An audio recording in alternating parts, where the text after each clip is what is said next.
इमरान खान 804। जी हाँ जी, ये number plate का नंबर है जो खैबर पख्तूनख्वा की हुकूमत ऑक्शन करने जा रही है। ये 500 का नोट है।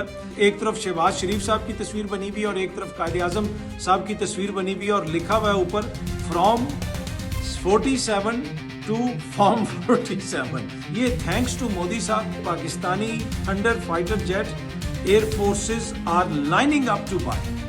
ये कोई पाकिस्तान का अखबार नहीं कह रहा, ये जनाब द टेलीग्राफ जो एक मोतबर अखबार है बरतानिया का, ये उसकी हेडलाइन है। अस्सलाम वालेकुम, उम्मीद है कि आप सब लोग खैरियत से होंगे। सबसे पहली खबर, इमरान खान 804। जी हाँ जी, ये नंबर प्लेट का नंबर है जो खैबर पख्तूनख्वा की हुकूमत ऑक्शन करने जा रही है। 27 जनवरी को ये ऑक्शन होगा। जो भी शख्स ये नंबर खरीदेगा वो अपनी गाड़ी के ऊपर ये नंबर लगा सकता है। फिर वो कराची जाए, लाहौर जाए, वो इस्लामाबाद जाए, डी चौक जाए, या किसी अदालत के बाहर जाए, या अडयाला के बाहर जाए, वो जिधर मर्जी जाए, लीगली वो अपनी गाड़ी के ऊपर इमरान खान 804 लगा सकता है। जिधर भी वो जाएगा वो लीगल उसका नंबर होगा। और इसके अलावा कुछ दीगर जो सियासी कायदीन हैं उनके हवाले से भी इस तरह की खबर आ रही है कि उनके नाम भी होंगे और साथ उनके नंबर भी होंगे। नंबर उनके क्या होंगे मुझे नहीं पता, लेकिन इसके अलावा और भी जो पर्सनलाइज्ड प्लेट्स हैं वो भी लोग खरीद सकेंगे। और खैबर पख्तूनख्वा की हुकूमत ने ये ऑक्शन करने का फैसला किया है। 27 तारीख को ये ऑक्शन होगा और इसमें जो सबसे हॉट नंबर प्लेट है, यानी जिसकी नजरें, जिसके ऊपर सबकी नजरें हैं, वो नंबर प्लेट है इमरान खान 804। आप देखते हैं जनाब ये कौन खरीदता है। ये भी हो सकता है जनाब के एन मुमकिन है कोई नून लीग का सपोर्टर खरीद के नंबर प्लेट घर रख दे, लगाए ना। ये भी हो सकता है ना जी कि वो कहे जी मैं नंबर प्लेट ले लेता हूं और मैं नहीं चाहता कि इमरान खान की कहीं पे भी इस तरह की नंबर प्लेट चले और उसका नाम और उसकी इस तरह तशहीर हो, तो लिहाजा मैं नंबर प्लेट खरीदूंगा और अपने घर में रख लूंगा। लेकिन उसके लिए फिर उसको थोड़ी बहुत कीमत तो अदा करनी पड़ेगी। अब देखते हैं जनाब कि ये नंबर प्लेट कौन खरीदता है और फिर वो नंबर प्लेट लगा के जाता किधर है, घूमेगा वो किधर, डी चौक में घूमेगा, लाहौर जाएगा, भावलपुर जाएगा, कराची जाएगा, जिधर भी जाएगा। क्या पहले तो पुलिस उसको रोकेगी कि जनाब ये क्या फेक नंबर है, ये असली नंबर है, इसलिए कि पहले तो इस तरह का कोई नंबर पाकिस्तान में नहीं है। लेकिन फिर जब वो डॉक्यूमेंट्स दिखाएगा कि जनाब ये तो असली नंबर है, तो फिर उसके ऊपर कोई एक्शन वगैरह भी नहीं हो सकता क्योंकि वो एक जेन्युइन गाड़ी का नंबर होगा।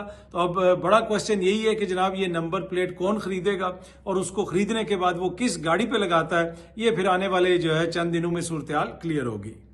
अच्छा जी, आज इमरान खान साहब से मुलाकात का दिन है और लिस्ट अडयाला जेल के जो अफसरान हैं या वहां पे जो इंतजामिया है उनको भेज दी गई है। 5 या 6 बंदों के नाम भेजे गए हैं जिसमें फलकनाज साहिबा का नाम भी है, उसके अलावा नियाजुल्लाह नियाजी साहब का नाम भी है, इनामुल्लाह साहब का नाम भी है, इमरान शौकत साहब का नाम भी है और सफदर हसन यूसुफजई साहब का नाम भी है।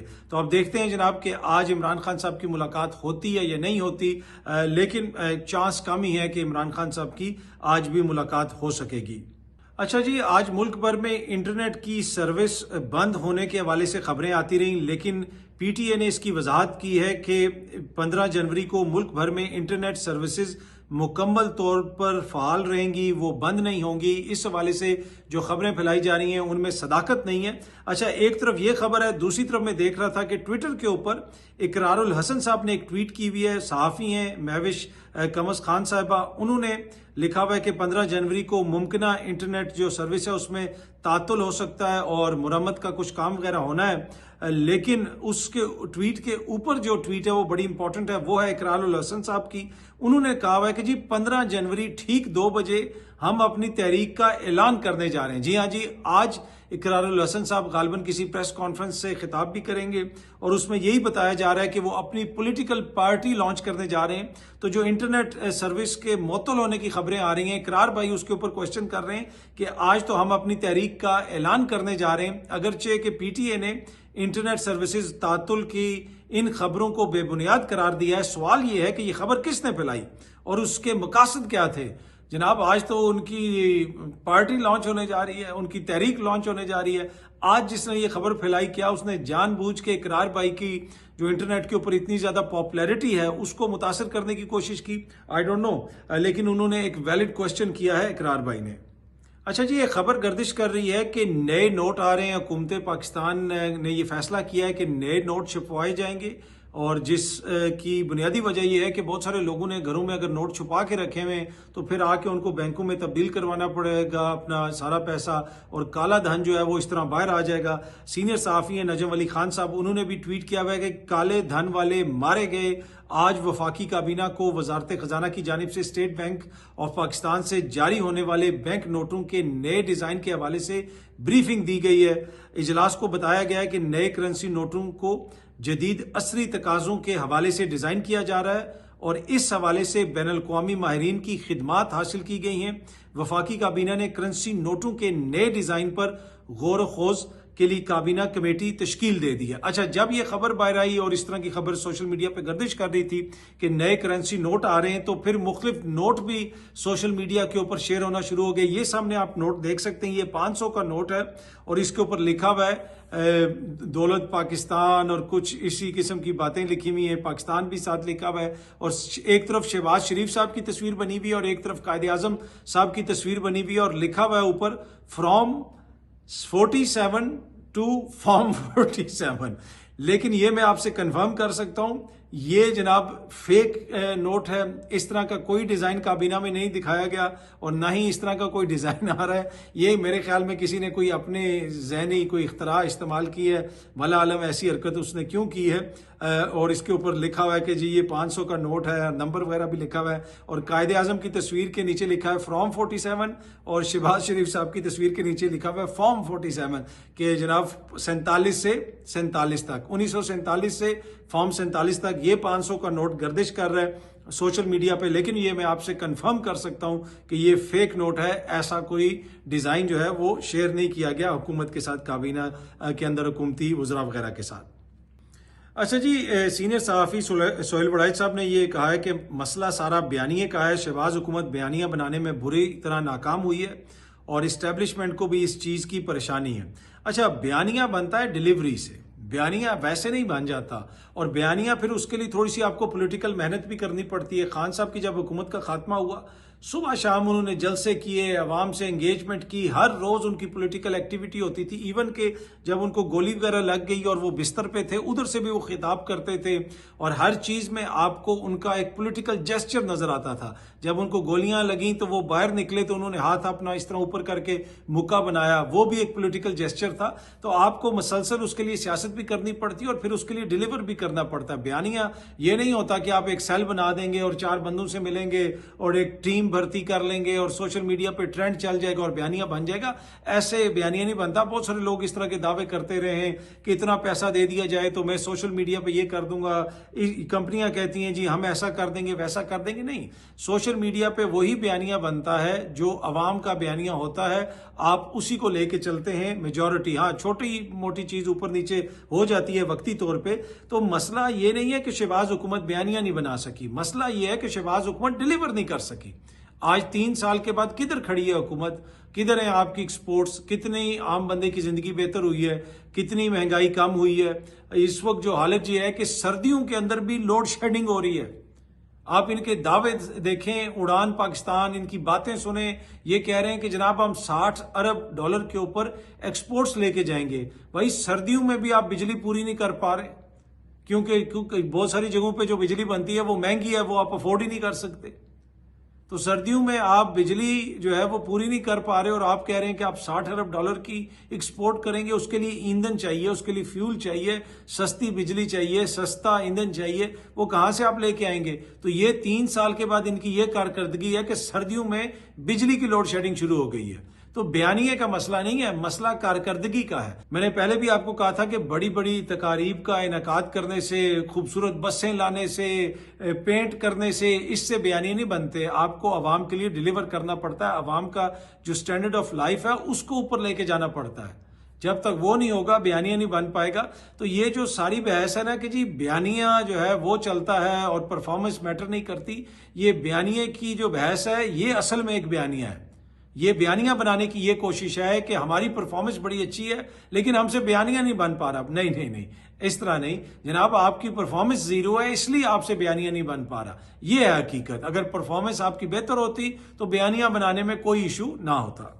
अच्छा, अब एक बयानिया ये है कि जनाब आलमी सतह पे हमारी ये हो गई, ट्रंप ने हमारा ये कह दिया, अमेरिका से हमारे बड़े ताल्लुकात हो गए, आज हम उस जगह पे खड़े हैं जहां पे माजी में हम कभी भी नहीं थे।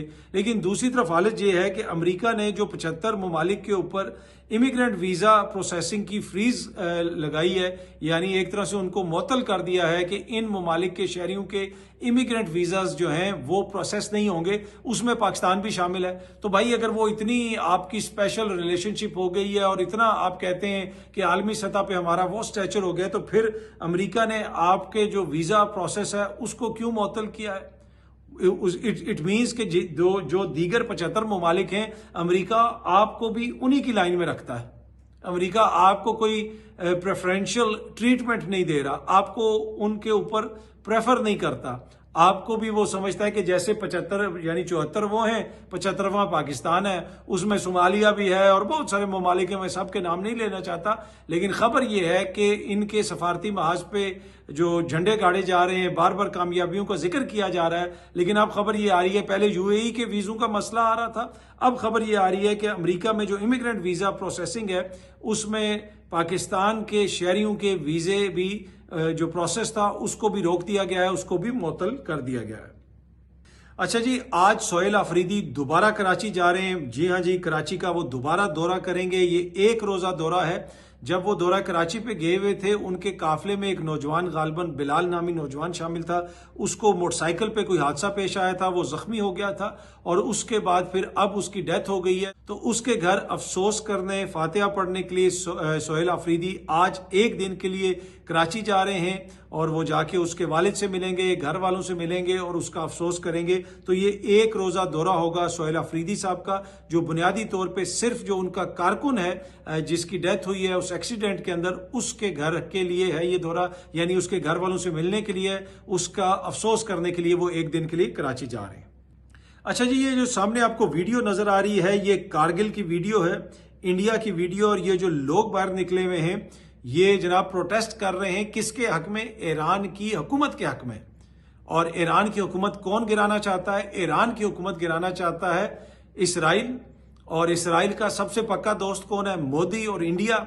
तो ये बेसिकली मोदी के दोस्त इसराइल के खिलाफ प्रोटेस्ट हो रहा है कश्मीर में, कारगिल में, और वहां पे लोग जो है हक में नारे लगा रहे हैं, खामनाई साहब के, ईरान की हुकूमत के हक में नारे लगा रहे हैं, और वहां पे जिस तरीके से रजीम चेंज करने की कोशिश की जा रही है उसके खिलाफ नारे लगा रहे हैं। और कश्मीर के अंदर जो मोदी की आपको पता है मकबूलियत है, उसका अंदाजा तो आप खुद लगा सकते हैं। वहां पे जाके जो इसने किया, जिस तरीके से वहां की डेमोग्राफी ये चेंज करने की कोशिश कर रहे हैं। क्यों चेंज करने की कोशिश कर रहे हैं? इसी वजह से चेंज करने की कोशिश कर रहे हैं कि आज भी अगर कश्मीर के अंदर वोटिंग होगी तो कश्मीरी अपना जो हक राय दही है उसका इस्तेमाल करेगा, और कश्मीरियों के दिल आज भी पाकिस्तान के साथ धड़कते हैं, पाकिस्तानियों के दिल कश्मीरियों के साथ धड़कते हैं, और इसका बड़ा दुख है, बड़ा रंज है मोदी साहब को, उनकी हुकूमत को, और इसी वजह से वो बिहार से, आसाम से, पता नहीं किधर किधर से लोगों को ला के बसा रहे हैं वहां पे। और जो भी बंदा वहां पे मैट्रिक कर लेता है या एफए कर लेता है उसको डोमिसाइल दिया जा रहा है कश्मीर का, ताकि वहां की डेमोग्राफी को चेंज किया जा सके।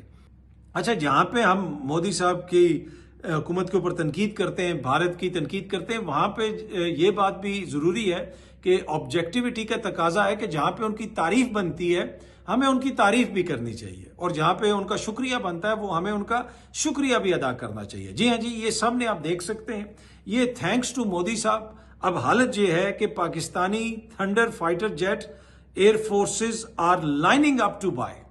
ये कोई पाकिस्तान का अखबार नहीं कह रहा, ये जनाब द टेलीग्राफ जो एक मोतबर अखबार है बरतानिया का, ये उसकी हेडलाइन है। वो ये कह रहे हैं कि भाई जो पाकिस्तानी JF-17 थंडर है उसको खरीदने के लिए दुनिया भर की जो एयर फोर्सेज हैं वो लाइन लगा रही हैं। वो कह रहे हैं भाई हमने भी ये जहाज खरीदना है, और ये एक चीपर ऑप्शन है राफेल के मुकाबले में। और जैसे पाकिस्तान ने राफेल गिराए, पाकिस्तान की एयरफोर्स ने राफेल गिराए, अब ये उसका नतीजा है कि मुख्तलिफ जो एयर फोर्सेज हैं दुनिया के मुख्तलिफ ममालिक में, उनकी ये ख्वाहिश है कि पाकिस्तान से हम JF-17 थंडर खरीदें। तो इसके लिए हमने किसका शुक्रिया अदा करना है? इसके लिए किसकी हमने तारीफ कर दी है? बनती है ना मोदी जी की तारीफ, बनती है, बनता है ना मोदी जी का शुक्रिया, क्योंकि उन्होंने ये हरकत की, पाकिस्तान के ऊपर हमला किया और फिर उसके बाद जो पाकिस्तान ने किया, पहली रात में ही इनके 6 तैयारे गिरा दिए। और ये मैं आपको बाकायदा इंफॉर्मेशन की बुनियाद पे बता रहा हूं, अगर पाकिस्तान चाहता तो 1 दर्जन से ज्यादा तैयारे गिरा सकता था। और ये सारे तैयारे जो हैं वो इंडिया की हदूद में थे, इनमें से एक तैयारा भी पाकिस्तान की तरफ नहीं आया, अभी वो अपने बॉर्डर में ही थे, तो उधर ही पाकिस्तान की एयरफोर्स ने, पाकिस्तान की अफवाज ने उनको उधर ही हिट किया। तो इसके लिए शुक्रिया बनता है जनाब मोदी साहब का, हम सबको शुक्रिया अदा करना चाहिए। आज पाकिस्तानी जो ये वेपनरी है उसका जिक्र हो रहा है, JF-17 थंडर का जिक्र हो रहा है, कुछ चाइनीज जो मिसाइल हैं उनका भी जिक्र हो रहा है, लेकिन ये सब कुछ इसीलिए मुमकिन हो सका कि इंडिया के जो प्रधानमंत्री हैं, वज़ीर आज़म मोदी साहब हैं, उनकी जो जंगी जुनूनियत थी, उनकी जो मजहबी इंतहा पसंदी थी, ये उसका नतीजा था कि उन्होंने पाकिस्तान पे हमला करवाया। वो जनाब वो शोखी मारना चाहते थे, वो बेसिकली वन व्हीलिंग करने की कोशिश कर रहे थे, लोगों को इंप्रेस करने की कोशिश कर रहे थे। फिर आगे से जो पाकिस्तान की अफवाज ने, पाकिस्तान की एयरफोर्स ने जवाब दिया, उसका नतीजा फिर पूरी दुनिया ने देखा। लेकिन पाकिस्तान को इससे बहुत ज़्यादा फ़ायदा हो रहा है और बहुत सारे ममालिक की जो एयरफोर्स हैं उनकी ख्वाहिश है कि वो पाकिस्तान से असला खरीदें, और उसके अलावा दीगर जो पाकिस्तान असला बनाता है उसकी भी काफ़ी ज़्यादा एडवर्टाइजमेंट हुई है, और वो असला खरीदने के अंदर भी मुख्तलिफ ममालिक इंटरेस्ट शो कर रहे हैं। तो थैंक यू मोदी जी, आपका बहुत बहुत शुक्रिया। आपका भी शुक्रिया जी व्लॉग देखने का। बहुत जल्दी आप सब दोस्तों से दोबारा मुलाकात होगी। Thank you very much.